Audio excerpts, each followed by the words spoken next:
ذكر أو أنثى وهو مؤمن فلنحيينه حياة طيبة ولنجزينهم أجرهم بأحسن ما كانوا يعملون من عمل صالحا من ذكر أو أنثى আল্লাহ বলছেন যে তোমাদের মধ্যে পুরুষ অথবা মহিলা মিনা যাকারি আও উনসা মানে পুরুষ অথবা মহিলা যারা ঈমান আনবে এবং নেক কাজ করবে।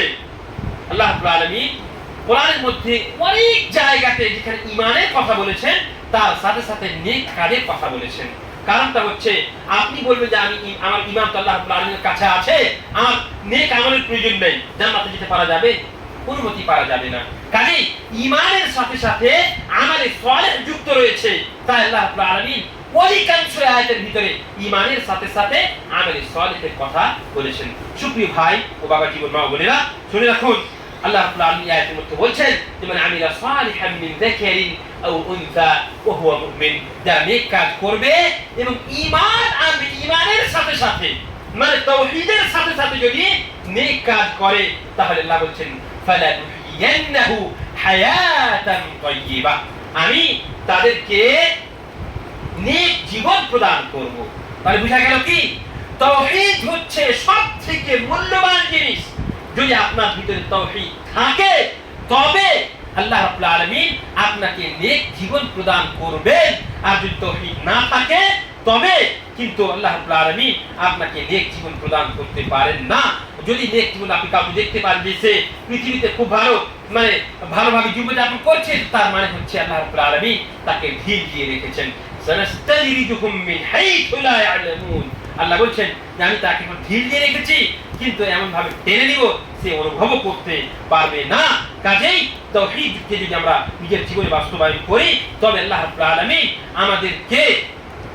আমাদেরকে দুনিয়া এবং আখিরাত দুই জায়গাতেই কল্যাণময় করবেন ইনশাআল্লাহ তাআলা। তাওহীদের কত গুরুত্ব কয়েকটা হাদিসে তারা দেখেন। নবী সাল্লাল্লাহু আলাইহি ওয়াসাল্লাম বলেছেন উমিরতু আন উকাতিলান নাস হাত্তা ইয়াশহাদু আন লা ইলাহা ইল্লাল্লাহ, উমিরতু আন উকাতিলান নাস, আমাকে মানুষের সঙ্গে জিহাদ করার কথা বলা হয়েছে কতক্ষণ পর্যন্ত, যতক্ষণ পর্যন্ত তারা লা ইলাহা ইল্লাল্লাহ মুহাম্মাদুর রাসূলুল্লাহ না বলেছে, ততক্ষণ পর্যন্ত তাওহীদকে নিজের জীবনে যতক্ষণ পর্যন্ত বাস্তবায়ন না করেছে ততক্ষণ পর্যন্ত তারা আমাকে জিহাদ করার কথা বলেছে। তাওহীদের কত গুরুত্ব দেখেন। আল্লাহ রাসূল সাল্লাল্লাহু আলাইহি ওয়াসাল্লাম যুদ্ধের সময় যখন যেতেন, অনেক যুদ্ধ করেছেন, মানে কোন হাদিসে এসেছে যে 17টা, কোনটাতে 19টা, কোনটাতে 23টা, কোনটাতে 27টা, এরকম যুদ্ধ সম্পর্কে এসেছে যে নবী সাল্লাল্লাহু আলাইহি ওয়াসাল্লাম 27টা বা 23টা যুদ্ধ করেছেন। আসলে যুদ্ধ সম্পর্কে মানে আমি কেন এই কথা বললাম, তো হয়েছে কি যে অনেকগুলো সাহাবায়ে কেরামেরা একবার নবী সাল্লাল্লাহু আলাইহি ওয়াসাল্লাম বের হয়েছেন আর একটা সফরে কয়েকটা যুদ্ধ হয়েছে। তো কিছু কিছু সাহাবায়ে কেরাম ওই যুদ্ধগুলোকে একটাই যুদ্ধ মনে করেছেন, আর কিছু কিছু সাহাবায়ে কেরাম বিভিন্ন মানে একটাই সফরে বিভিন্ন গোত্রের সঙ্গে যুদ্ধকে আলাদা আলাদা যুদ্ধ মনে করেছেন। তার জন্য যুদ্ধের সংখ্যায় সাহাবায়ে কেরামদের মধ্যে মতভেদ আছে। কিন্তু যাই হোক নবী সাল্লাল্লাহু আলাইহি ওয়াসাল্লাম যুদ্ধ করেছেন, অনেকগুলো যুদ্ধ করেছিলেন, এটা আমাদেরকে জানতে হবে। এবং শুনে রাখেন নবী সাল্লাল্লাহু আলাইহি ওয়াসাল্লাম খাইবারের যুদ্ধে হযরত আলী বিন আবি তালিব রাদিয়াল্লাহু তাআলা আনহুকে পাঠালেন। তো কি বলছেন, আলী শোনো, কাফেররা তোমার সামনে আছে, ইহুদিরা তোমার সামনে আছে, অমুসলিমরা তোমার সামনে আছে, তুমি এখন যাচ্ছ যুদ্ধে করার জন্য, তুমি গিয়ে কি ডাইরেক্ট তরবারি চালাতে আরম্ভ করবে? না। তাওহীদের কত গুরুত্ব দেখছেন। যুদ্ধের ময়দানে পর্যন্ত আল্লাহ রাসূল সাল্লাল্লাহু আলাইহি ওয়াসাল্লাম বলছেন আলী তুমি গিয়ে সর্বপ্রথমে তাদেরকে আল্লাহর দিকে আহ্বান করো, তাওহীদের দিকে তাদেরকে ডাক দাও। যদি তারা তাওহীদকে মেনে নেয় তাহলে খবরদার তাদের সঙ্গে যুদ্ধ করবে না। যুদ্ধ এইদিকে নবী সাল্লাল্লাহু আলাইহি ওয়াসাল্লাম আছেন, কাফেররা ওইদিকে আছে, এই মুহূর্তেও নবী সাল্লাল্লাহু আলাইহি ওয়াসাল্লাম তাওহীদের দিকে মানুষকে কাফেরদেরকে ডাক দিচ্ছেন। তার তাওহীদের কত বড় দরজা, কত মর্যাদা। তারপরে আপনারা জানেন হযরত মুআয বিন জাবাল রাদিয়াল্লাহু তাআলা আনহুকে নবী সাল্লাল্লাহু আলাইহি ওয়াসাল্লাম ইয়েমেন পাঠিয়েছেন গভর্নর বানিয়ে, যাও। তো নবী সাল্লাল্লাহু আলাইহি ওয়াসাল্লাম মুআয বিন জাবালকে কি বললেন, ইয়া মুআয ইন্নাকা তাতি কওমান আহলা কিতাবিন, শুনে রাখেন এই হাদিসের অনেকগুলো ব্যাখ্যা বিশ্লেষণ আছে। তার মধ্যে একটা হচ্ছে যে আমাদেরকে জ্ঞান অর্জন করতে হবে। আরো একটা জিনিস শুনে, আপনি যার আপনার সামনে যে ব্যক্তি আছে সেই ব্যক্তির ব্যক্তিত্ব সম্পর্কে আপনাকে জানতে হবে। আপনি এটা নয় যে একটা মানুষ দোকানে বসে আছে গল্প গুজব করছে আর আপনি গেলেন গিয়ে ওকে মানে ওখানে গিয়ে আপনি বক্তব্য রাখতে আরম্ভ করলেন, না, এটা ঠিক নয়। একটা মানুষ ব্যবসা বাণিজ্য করছে আর আপনি গিয়ে ডাইরেক্ট ওকে কোরআন হাদিসের কথা বলতে আরম্ভ করলেন, সেই লোকটাকে আপনার কথা শুনবে? কোনো মতেই শুনবে না। তেমনি ভাবে একটা লোককে আপনি কোনো জায়গায় মানে ইসলামের দাওয়াত দিচ্ছেন, তো আপনি যদি আল্লাহ সম্পর্কে না জানেন, আপনার ভিতরে যদি তাওহীদের জ্ঞান না থাকে, আর আপনি যদি মানুষকে তাওহীদের দিকে ডাক দেন, তাহলে কি আপনার কথা মানুষ শুনবে? আপনার কথা শুনবে না। এই জন্য আমাদেরকে সকলকে সমস্ত দেখেন আল্লাহ তাআলা আমাদেরকে খায়রুল উম্মাহ করেছেন, আর তার কারণ হচ্ছে যে আমরা মানুষকে ভালো কাজের দিকে আহ্বান করবো, খারাপ কাজ থেকে মানুষকে বিরত রাখবো। এই জন্য আমাদেরকে সব থেকে উত্তম উম্মাহ করেছেন। এবং শুনে রাখেন, আমাদেরকে জ্ঞান অর্জন করতে হবে, তাওহীদের জ্ঞান বিশেষ করে অর্জন করতে হবে। তাই আল্লাহ রাসূল সাল্লাল্লাহু আলাইহি ওয়াসাল্লাম মুআয বিন জাবালকে যখন পাঠাচ্ছেন ইয়েমেন, তো বলছেন, ইয়া মুআয ইন্নাকা তাতি কওমান আহলা কিতাব, মানে যার কাছে তোমরা যাচ্ছ তারা কিন্তু অজ্ঞ জাহেল নয়, তারা অজ্ঞ মানুষ নয়, তাদের কাছে জ্ঞান আছে, তাদের কাছে আল্লাহর অবতীর্ণ করা কিতাব আছে, যদিও বা সেটা মুহাররাফ, মানে তার ভিতরে পরিবর্তন ঘটিয়েছে তারা, কিন্তু তারা জ্ঞান রাখে। কাজে খবরদার তুমি নিজেকে প্রস্তুত করে যাও, নিজেকে জ্ঞান অর্জন করে এখান থেকে যাও। এই কথা আল্লাহ রাসূল সাল্লাল্লাহু আলাইহি ওয়াসাল্লাম বললেন। তারপরে কি বললেন? ইয়া মুআয ইন্নাকা তা'তি কওমান আহলা কিতাব ফাইযা জি'তাহুম ফাদ'ুহুম ইলা আন ইয়াশহাদু আন লা ইলাহা ইল্লাল্লাহ। সর্বপ্রথমে তুমি তাকে তাওহীদের দিকে আহ্বান করবে, ডাক দিবে। একটা মানুষ আপনি দেখছেন যে অমুসলিম আছে, তো অমুসলিমকে আপনি কি আগে নামাজের কথা বলবেন, রোজার কথা বলবেন, আগে তাওহীদের কথা বলবেন? আগে তাওহীদের কথা বলবেন যে তুমি আল্লাহর উপর ঈমান আনো।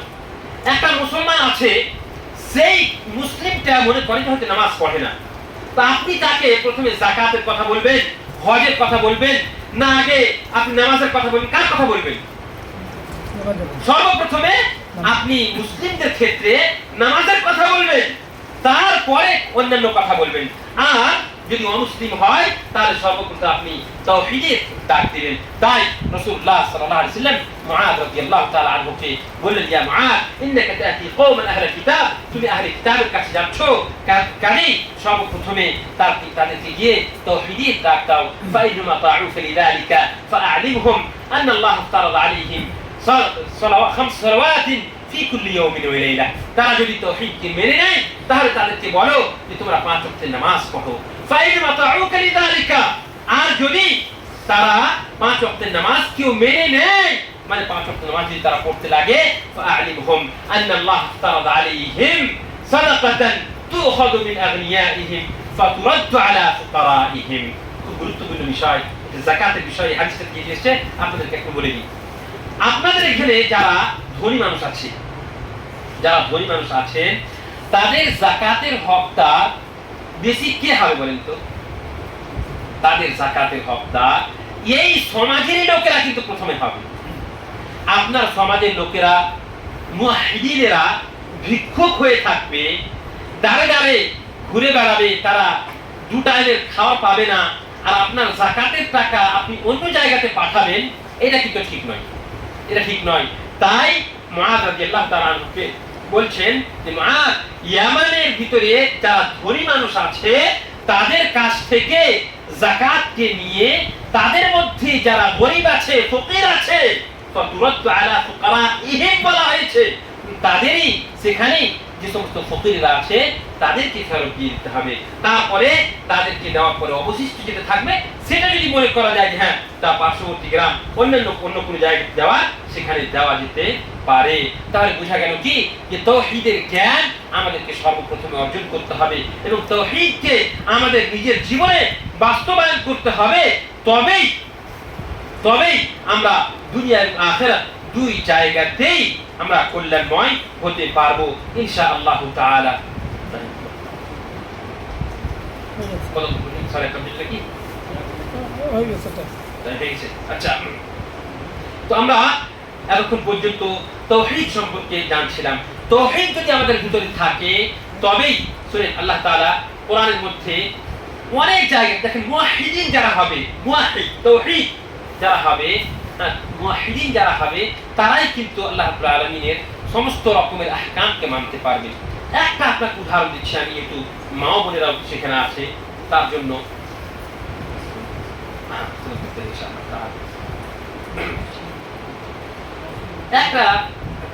দুটা ঘটনা আমি আপনাদেরকে শোনাচ্ছি ইনশাআল্লাহ তাআলা। একটা তো হচ্ছে আপনারা জানেন যে আয়েশা রাদিয়াল্লাহু তাআলা আনহার উপরে তুহমত লাগা হয়েছিল, জানেন তো? যার জন্য আল্লাহ তাআলা আয়েশা রাদিয়াল্লাহু তাআলা আনহার জন্যই কোরআনে কারীমের মধ্যে 10টা আয়াত অবতীর্ণ করেছেন। 10টা আয়াত কোরআনের মধ্যে অবতীর্ণ করেছেন। তো মুওয়াহহিদিনদের সিফাত কি হবে, তাদের বৈশিষ্ট্য কি হবে, এই সম্পর্কে আমি একটু বলছি। সেটা পর্দার ক্ষেত্রে হবে। কিন্তু দেখেন নবী সাল্লাল্লাহু আলাইহি ওয়াসাল্লাম যেই যুদ্ধে ফেরত হয়ে আসছিলেন এবং আয়েশা রাদিয়াল্লাহু তাআলা আনহার হার হারিয়ে গেছিল, আয়েশা রাদিয়াল্লাহু তাআলা আনহা হারিয়ে গেছিল এবং সেই নবী সাল্লাল্লাহু আলাইহি ওয়াসাল্লামের কাফেলাটা মানে আয়েশা রাদিয়াল্লাহু তাআলা আনহা খোঁজার জন্য দূরে চলে গেছিলেন। সাহাবায়ে কেরামেরা এই হাওদাজ বলা হয়, পালকি যেটা বলি আমরা, ওই পালকিটা আয়েশা রাদিয়াল্লাহু তাআলা আনহা যেহেতু অত্যন্ত হালকা ফুলকা ছিল, ওজন খুব বেশি ছিল না, সাহাবায়ে কেরামেরা বুঝতে পারেননি, ওই পালকিকে নিয়ে ঘোড়াতে উটের উপরে চাপিয়ে চলে গেছিলেন। আয়েশা রাদিয়াল্লাহু তাআলা আনহা যখন ফেরত আসলেন, ওই যুদ্ধের কথা বলছি আপনাকে, এখানে নবী সাল্লাল্লাহু আলাইহি ওয়াসাল্লাম যখন যাচ্ছিলেন তো এসে দেখছেন যে কাফেলা তো নেই, তো সেখানে উনি শুয়ে পড়লেন, আয়েশা রাদিয়াল্লাহু তাআলা আনহা সেখানে শুয়ে পড়লেন। আর একজন সাহাবী ছিলেন সফওয়ান ইবনে মুআত্তাল। দেখেন তাওহীদ যদি নিজের জীবনে থাকে, ভিতরে থাকে, আপনার এই তাওহীদ আপনাকে গুনাহ থেকে বাঁচাবে। এর দলিল আপনাকে আমি বলছি। হযরত সফওয়ান ইবনে মুআত্তাল রাদিয়াল্লাহু তাআলা আনহু, ওনার কাজ ছিল যে যুদ্ধের ময়দানে রাস্তাতে যদি কাউরি কোনো কিছু ছুটে যায় তাহলে সেটাকে নিয়ে আবার কাফেলাতে, নবী সাল্লাল্লাহু আলাইহি ওয়াসাল্লামের কাফেলাতে পৌঁছে যাওয়া, এই ছিল তার কাজ। তো সফওয়ান ইবনে মুআত্তাল রাদিয়াল্লাহু তাআলা আনহু, আয়েশা রাদিয়াল্লাহু তাআলা আনহা বসে আছেন, বয়স কম, ঘুমিয়ে গেছেন, ঘুম চলেছে আয়েশা রাদিয়াল্লাহু তাআলা আনহাকে। এদিকে সফওয়ান ইবনে মুআত্তাল রাদিয়াল্লাহু তাআলা আনহু আয়েশা রাদিয়াল্লাহু তাআলা আনহার কাছে পৌঁছলেন, এখানে আসলেন, শেষে আসছেন যে উনি দেখছেন যে আয়েশা রাদিয়াল্লাহু তাআলা আনহা এখানে পড়ে আছেন। তো উনি যেহেতু দেখেন এখানে বলা হয়েছে, মুহাদ্দিসিনেরা ব্যাখ্যা বিশ্লেষণ করেছেন যে পর্দার বিধান ফরজ হওয়ার পূর্বের কথা, পূর্বে সফওয়ান ইবনে মুআত্তাল রাদিয়াল্লাহু তাআলা আনহু আয়েশা রাদিয়াল্লাহু তাআলা আনহাকে দেখেছিলেন। তার জন্য আয়েশা রাদিয়াল্লাহু তাআলা আনহাকে সফওয়ান ইবনে মুআত্তাল রাদিয়াল্লাহু তাআলা চিনতে পারলেন যে তো উম্মাহাতুল মুমিনিন নবী সাল্লাল্লাহু আলাইহি ওয়াসাল্লামের স্ত্রী আয়েশা রাদিয়াল্লাহু তাআলা আনহা। এখানে এসে কি করলেন জানেন? মুওয়াহহিদে দেখেন আপনার আমার বৈশিষ্ট্য কি হওয়া দরকার এবং মেয়েদের কি কেমন হওয়া দরকার, এই থেকে শিক্ষা পাওয়া যাচ্ছে। কি শিক্ষা পাওয়া যাচ্ছে? যে হযরত সফওয়ান ইবনে মুআত্তাল রাদিয়াল্লাহু তাআলা আনহু যখন এখানে পৌঁছলেন, তো পৌঁছে কি বললেন জানেন? শুধুমাত্র হাদিসে সহিহ বুখারী রিওয়ায়াত যে ফাস্তাইকাযতু বিস্তিরজাইহি, আয়েশা রাদিয়াল্লাহু তাআলা আনহা বলছেন যে এখানে এসে উনি ইন্না লিল্লাহি ওয়া ইন্না ইলাইহি রাজিউন পড়েছিলেন। এটা একটা বিশাল সমস্যা, এটা যে নবীর স্ত্রী এখানে চলে গেছেন, এর থেকে বড় সমস্যা কি হতে পারে? তাই কি বলেছিলেন? ইন্না লিল্লাহি ওয়া ইন্না ইলাইহি রাজিউন। তাই যদি আমাদেরকে যদি কোনো মুসিবত হয়ে যায়, কোনো সমস্যায় পড়ে যায়, তাহলে সর্বপ্রথম আমাদের কি বলতে হবে? ইন্না লিল্লাহি ওয়া ইন্না ইলাইহি রাজিউন, এই কথাটা বলতে হবে। দেখেন আয়েশা রাদিয়াল্লাহু তাআলা আনহা বলছেন যে আমি ইস্তাইকাযতু বিস্তিরজাইহি ওয়া ইন্না লিল্লাহি ওয়া ইন্না ইলাইহি রাজিউন বলার কারণে আমি উঠে গেলাম। তারপরে এর মধ্যে বলা হয়েছে যে এক ওয়ালা ইয়াতাকাল্লাম ওয়ালাম ইয়াতাকাল্লাম বিকালিমাতি ওয়াহিদা গায়রাহা। রিওয়ায়াতে ভাবে এসেছে যে ইন্না লিল্লাহি ওয়া ইন্না ইলাইহি রাজিউন ছাড়া একটাও বাক্য পর্যন্ত বলেননি যে আয়েশা আপনি কেমন আছেন, বা কি ব্যাপার, বা কেন আপনি এখানে ছুটে গেছেন, হ্যাঁ আপনি ভালো আছেন তো, কোনো কথা নয়। শুধুমাত্র কি ইন্না লিল্লাহি ওয়া ইন্না ইলাইহি রাজিউন।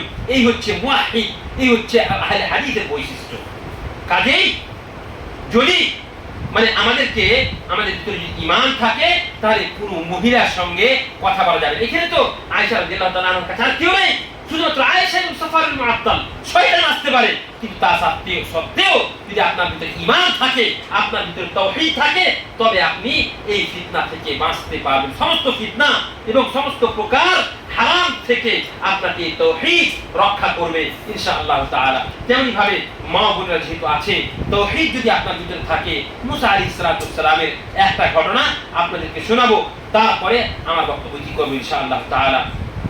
আল্লাহ রাব্বুল আলামিন কোরআনে কারীমের মধ্যে বলেছেন, ولما ورد ماء مدين وجد عليه أمة من الناس يسقون ووجد من دونهم امرأتين تذودان قال ما خطبكما قالتا لا نسقي حتى يصدر الرعاء وأبونا شيخ كبير فسقى لهما ثم تولى إلى الظل فقال رب إني لما أنزلت إلي من خير فقير فجاءته إحداهما تمشي على استحياء قالت إن أبي يدعوك ليجزيك أجر ما سقيت لنا فلما جاءه وقص عليه القصص قال لا تخف نجوت من القوم الظالمين মুসা আলাইহিস সালামের ঘটনা সূরাতুল কাসাসের ভিতরে আল্লাহ রাব্বুল আলামিন বর্ণনা করেছেন।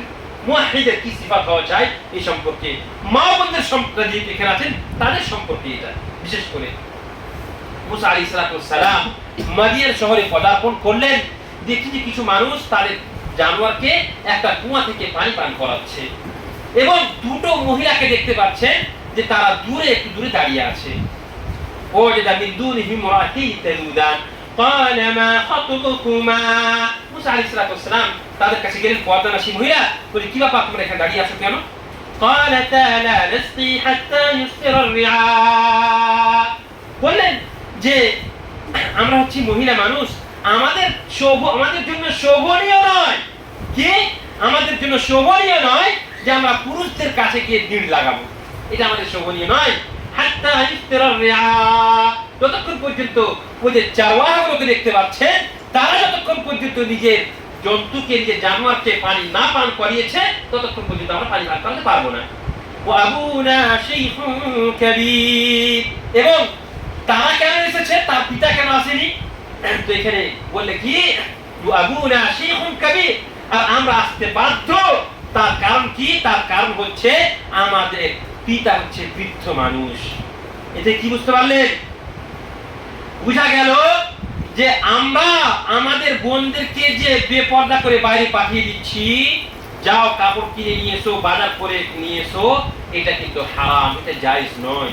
ভালো করে শুনেন, আপনি আহলে হাদিস, এর মানে হচ্ছে আপনার জীবন কোরআন এবং হাদিস মোতাবেক হবে, কোরআন এবং হাদিসকে আপনার জীবনে বাস্তবায়ন করবেন, তাওহীদকে বাস্তবায়ন করবেন, আপনার মা ও বোনদের ভিতরে আপনি তাওহীদকে বাস্তবায়ন করবেন, তবেই আপনি আহলে হাদিস। তারপরে মুসা আলাইহিস সালাম একদম খুব সুস্থ সবল মানুষ, তাড়াতাড়ি করে বড় বালতি ডুবিয়ে আর পানি উঠিয়ে পান করিয়ে দিলেন। সময়ের আগেই এই দুজন মহিলা বাড়িতে গিয়ে উপস্থিত, তারপর ঘটনা শোনালে যে একজন ব্যক্তি আমাদের জন্তুকে পানি পান করিয়ে দিয়েছে। তো সেই ব্যক্তি, সেই লোক, তাদের বাবা বললেন ঠিক আছে, জেনে ডেকে নিয়ে এসো সেই ব্যক্তিকে। একজন গেল, ডাকতে গেল, فجاءته إحداهما تمشي على استحياء। দেখেন কত সুন্দর এখানে আমাদের জন্য সবাক রয়েছে, আমাদের জন্য কথা রয়েছে। কি বলছেন?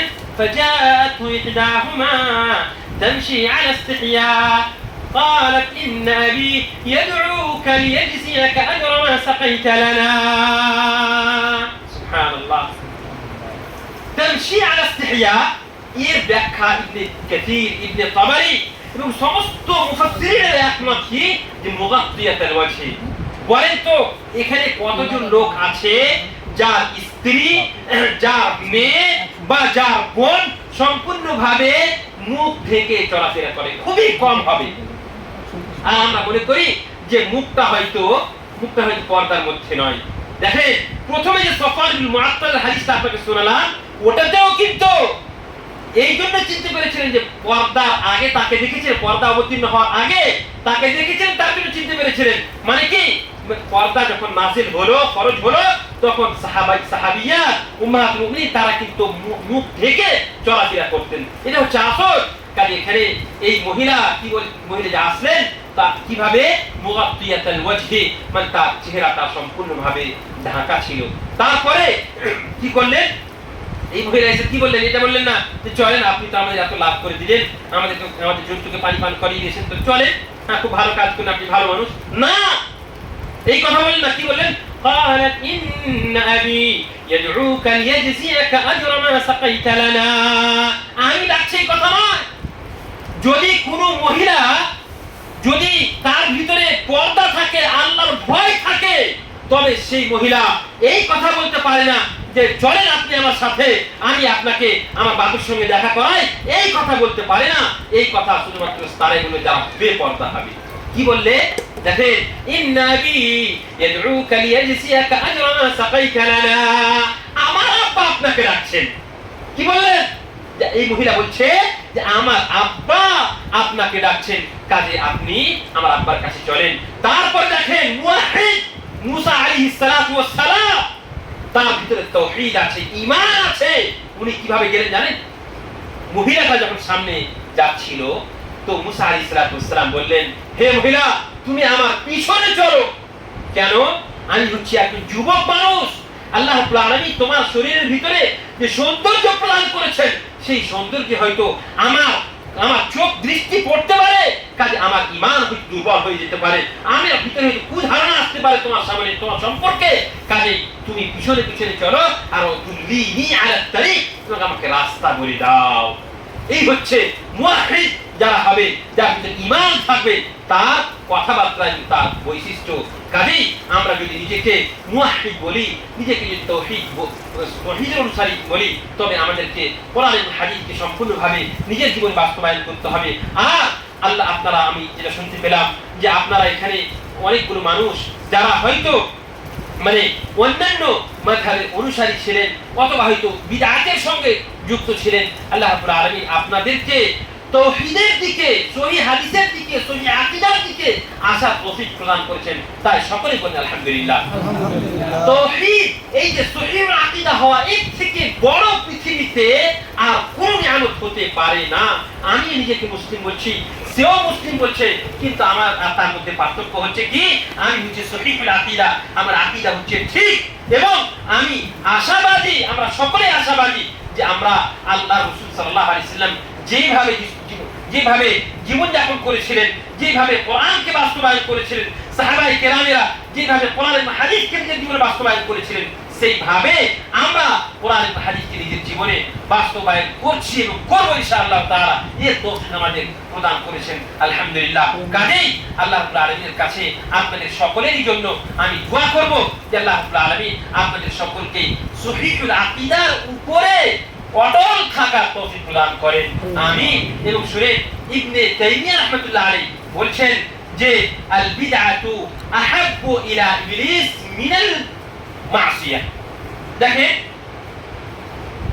একটা মানুষ যারা মনে করেন যে নিজেকে দেওবন্দি বলছে অথবা বেরেলি বলছে, ওরা তো নেকির কাজ করছে, নেকির কাজ করে না, কিন্তু ওরা যে সমস্ত বিদআত করছে, যেগুলো বিদআত ওরা যেমন করে চালিসা করছে, হ্যাঁ, অথবা ওরা আরো যেগুলো বিদআত করে আপনারা খুব ভালোভাবে জানেন, ওরা কিন্তু এটা নেকি মনে করে করছে, তো অবশ্যই নেকি মনে করে করছে, কিন্তু এই সমস্ত নেকি, যে এই সমস্ত কাজ, এগুলো কি সাহাবায়ে কেরামরা করেছিলেন? করেননি। যে কোনো নেকির কাজ আল্লাহর সন্তুষ্টির জন্য করার জন্য শর্ত হচ্ছে যে সেই নেকিটা সাহাবায়ে কেরামরা করেছিলেন, তবে সেটা নেকি হবে।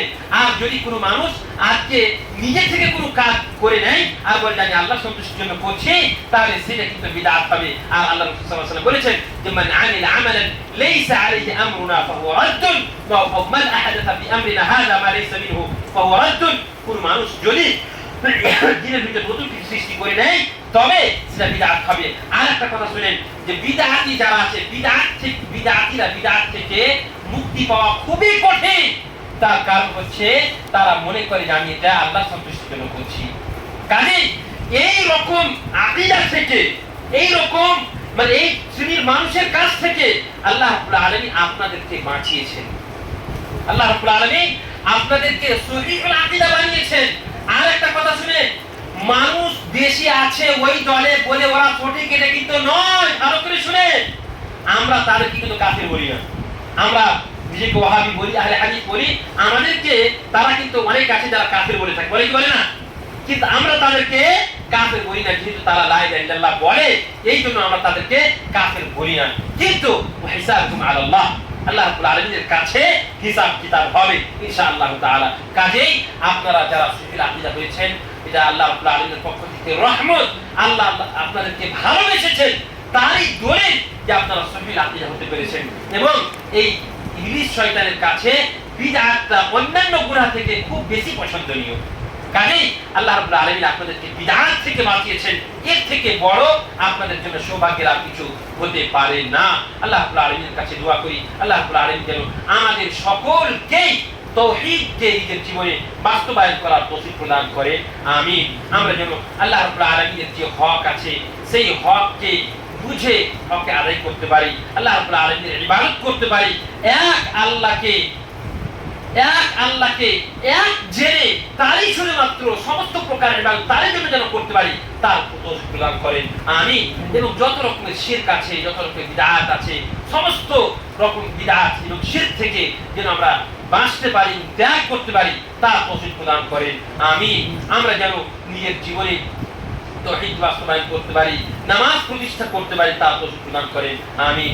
আমরা যেন আদর্শ সমাজ গঠন করতে পারি, আমাদের মা বোনদেরকে পর্দানাশী বানাতে পারি, তার তৌফিক প্রদান করেন। পৃথিবীর বুকে সবথেকে বড় ফিতনা হচ্ছে মহিলাদের ফিতনা, মা বোনদের ফিতনা। এর থেকে বড় ফিতনা আর কিছু নেই। আমাদের সমাজ ধ্বংস হয়ে গেল। অধঃপতনের সবথেকে বড় কারণ হচ্ছে আমাদের সমাজের মহিলারা পর্দা করে না। আর তার জন্য দায়ী কিন্তু আমরাই শুনে রাখুন। আপনারা রাগ করিয়েন না, দায়ী কিন্তু আমরাই। আমরা যদি আমাদের মা বোনদেরকে পর্দানাশী করতাম, তবে আমাদের সমাজের যে আজকে দাসা, এই দাসা